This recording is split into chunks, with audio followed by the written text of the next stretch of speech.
Back in 1878, a young advertising illustrator and entrepreneur named Jewel Kerner decided to build a house. His star was on the rise, and he decided to use his new home to showcase his prospering decorating business. Here's what he came up with.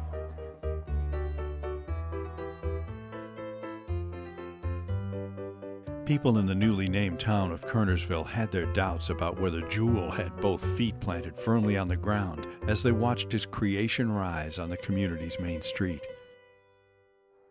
Eventually, Kerner's magnificent obsession would evolve into 23 rooms, according to Connie Russell, who helps us find our way through the place, which she says was built on quite a solid foundation.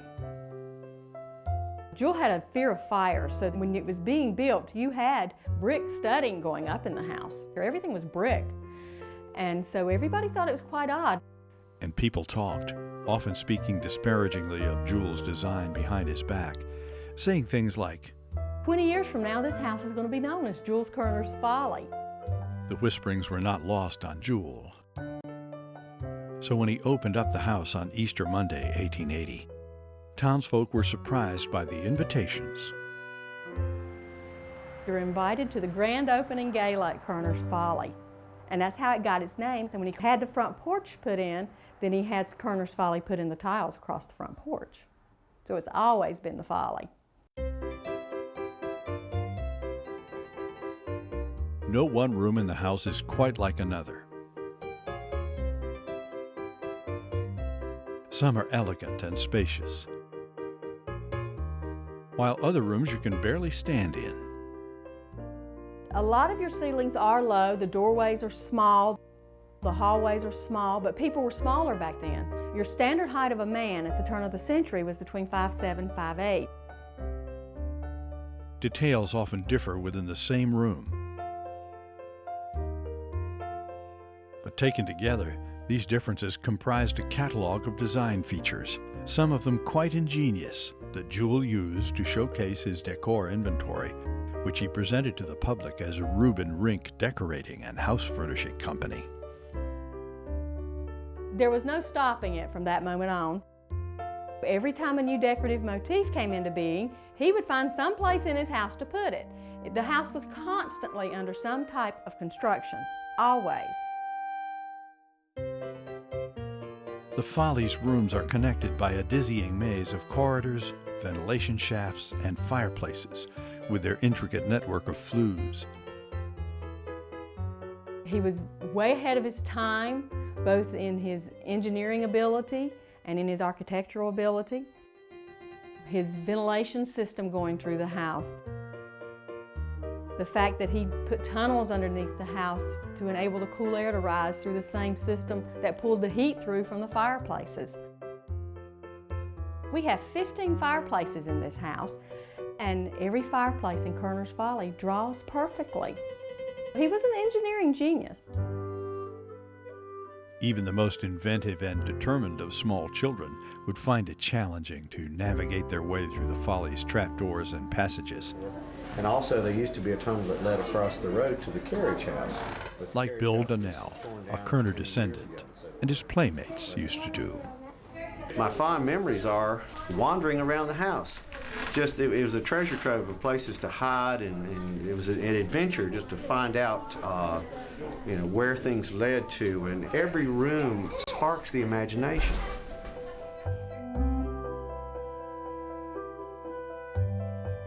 But there was one room in the Folly that came to spark the imagination of a certain lady. Not long after the house was built, Jewel decided to marry, and Alice Kerner immediately seized on a few things about the place that simply had to go. The billiards room on the top floor, for sure, which became Jewel's art studio for a while. But she especially had her eye on the carriageway.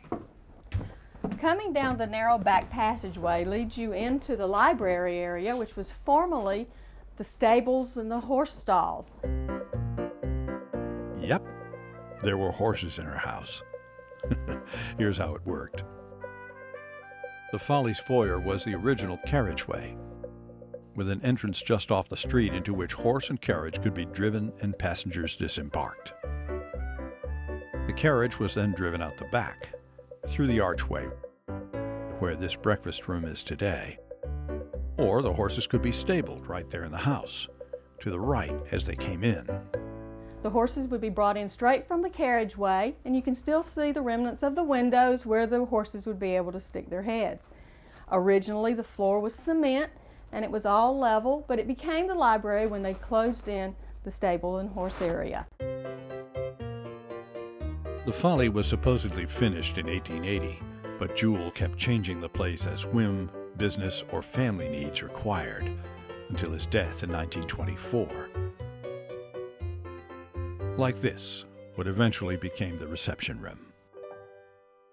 Originally, it was Jewel's studio and the master bedroom. The children were born in this room. It became the entertaining room. This is where the guests would come to have conversation. And as you can see, it is quite beautifully decorated with the ornate mantelpieces and the massive carvings around the room. The reception room retains its elegant character today, and many of its original furnishings, including specially designed love seats for strictly supervised boy-girl socializing, and something called kissing corners. There are signs in this room, however, that time has not been kind to the Folly, particularly during its years of abandonment following World War II.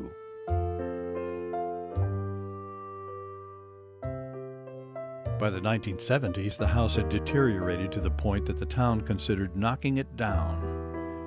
That's when a group of 26 dedicated local citizens stepped in to save it.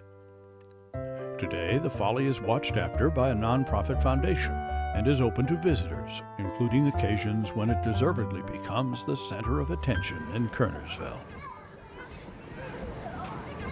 I want to congratulate all of you for your involvement with this extremely worthwhile endeavor of keeping this house going and making it a positive symbol for the town of Kernersville.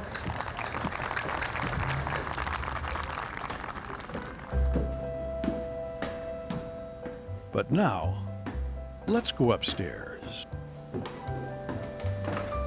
Remember the former billiards room? Here it is, as transformed in 1897 into a small theater. We are in the little theater, Cupid's Park as it was well known.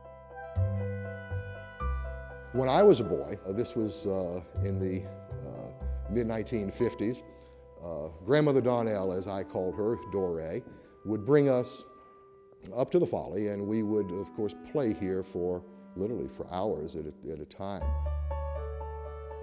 It was very interesting to think about my grandmother and great uncle playing in the theater and actually putting on performances.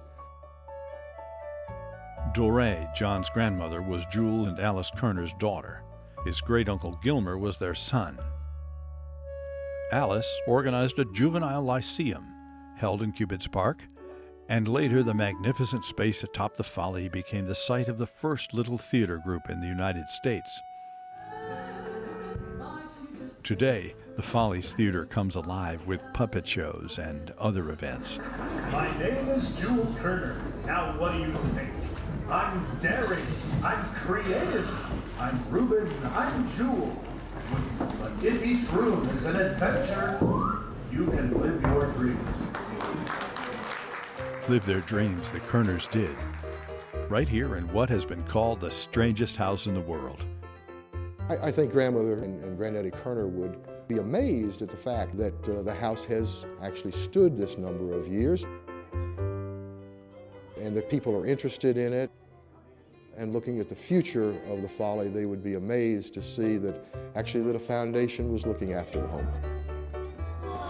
I know. This is so beautiful. But there's one more secret that needs telling. Something nearly as much fun today as it was in the early 20th century.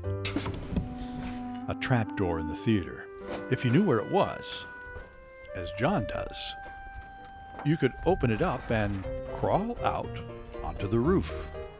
where it said that many an evening's entertainment was capped by a spectacular view that stretched for miles and miles and miles. And if the night was especially clear, it was said that you could see the future. A future that would be quite different than Jewel and Alice, Doré and Gilmer ever could have imagined from high atop their folly.